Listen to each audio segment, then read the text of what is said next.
ሰላም ጤና ይስጥልኝ ክቡራን ተመልካቾቻችን እንደምን ቆይታችኋል? ሰዓቱ መረጃ ይዤላችሁ ቀርብ ያለው ከዜናዎቹ ጋር ሩቷ ነኝ። አብራችሁን ቆዩ። የኢትዮጵያ ወንጌል አማኞች አብያተ ክርስቲያናት ካውንስል የአቅም ግንባታ ስልጠና በጉዲና ቱምሳ አካሄደ። ቤተልሔም ደረጀ ተጨማሪ አላት። የኢትዮጵያ ወንጌል አማኞች አብያተ ክርስቲያናት ካውንስል የአቅም ግንባታ ስልጠና ሐምሌ 29 ቀን 2018 ዓ.ም በጉዲና ቱምሳ አካሄደ። የስልጠናው ዓላማ የአመራር ክህሎትን ማሳደግ ሲሆን የካውንስሉ ዋና ቢሮ ሰራተኞችና የካውንስል ቅርንጫፍ ጽሕፈት ቤት ተወካዮች ስልጠናውን ይወሰዱ ሲሆን አሰልጣኞቹ የዊን ኢን ክራይስት ሚኒስትሪ ተወካይ የሆኑት ሪቨረንድ ኢቫን ሲመንስ እና ባለቤታቸው ሪቨረንድ አስቲንሲን ኮል ሲመንስ ናቸው።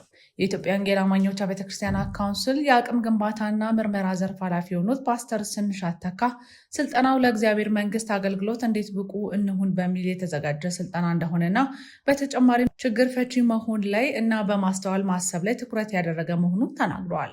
ከዚህ ባለፈ የጸሎት ህይወትን ለመፈተሽ ጥሩ እድል የሚሰጥ ስልጠና እንደነበረና በነበራቸው ጊዜ ደስተኛ መሆናቸውን ተናግረዋል።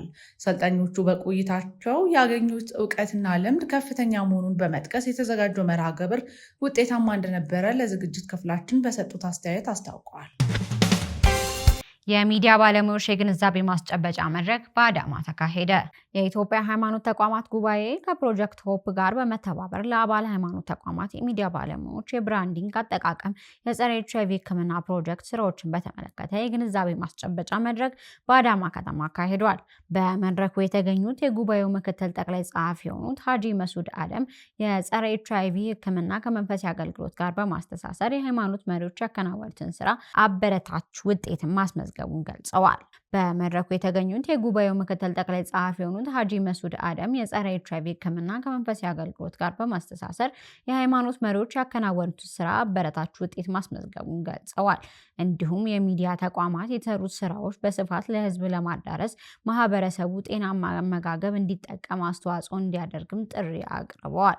በተጨማሪም ሚዲያዎች የሚያቀርቧቸው ዘገባዎች ሁሉ ሰው መከባበርና አብሮነት ማዕከል ያደረገ መረጃ እንዲያስተላልፉም አሳስበዋል።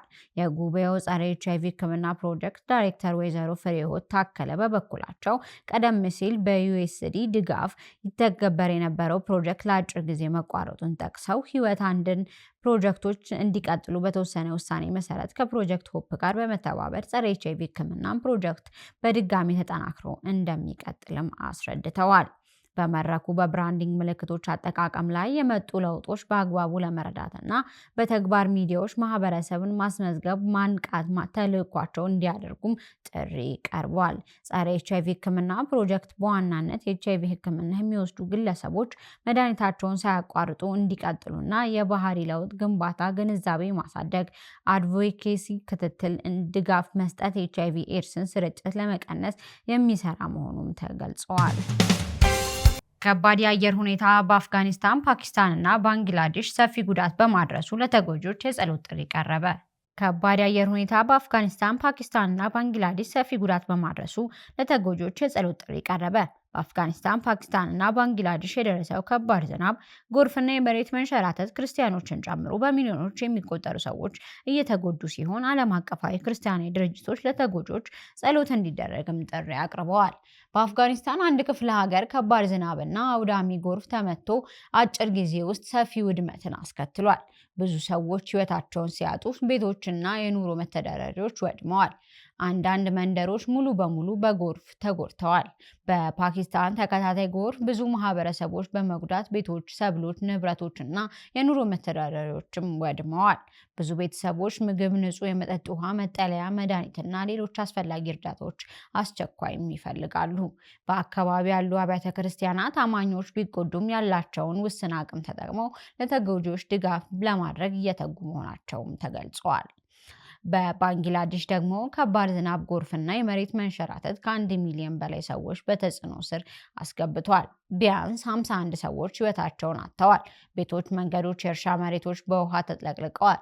ብዙ አካባቢዎች ከኤሌክትሪክ ከመጓጓዣና ከሌሎች መሰረታዊ አገልግሎቶች ተቋርጠዋል። በባንግላዴሽ የሚገኝ አንድ አካባቢ አጋር ብዙ ቤተሰቦች ከመንግስት ከሌሎች ድርጅቶች እርዳታ ማግኘት ቢጀምሩም ክርስቲያኖች በእምነታቸው ምክንያት ከእርዳታ ሊገለሉ ወይም መድሎ ሊገጥማቸው ይችላል በማለት ስጋቱን ገልጸዋል። ክርስቲያናዊ ድርጅቶች ለተጎጂዎች እንዲጸለይ እንዲሁም የእርዳታ ስራዎች በፍትሃዊነት እንዲሰሩ ዓለም አቀፍ ማህበረሰብ እንዲተባበርም ጥሪ አቅርበዋል። ዘገባው የኦፕን ዶርስ ነው። የተከበራችሁ ተመልካቾቻችን ለዛሬ ያዘጋጀንላችሁ መረጃ እስካሁን የተከታተላችሁትን ይመስል ነበር። መረጃውን ወደ እናንተ እያደረስኩኝ ሩት አክቹራ ከመላው ስቱዲዮ ባለሙያዎች ጋር ቆይታን አደረኩኝ። መረጃውን ያዘጋጀንላችሁ ሩት አክቹራ እና ባልደረቤ ቤተልሔም ደረጃ በጋራ በመሆን ነበር። መልካም ቆይታ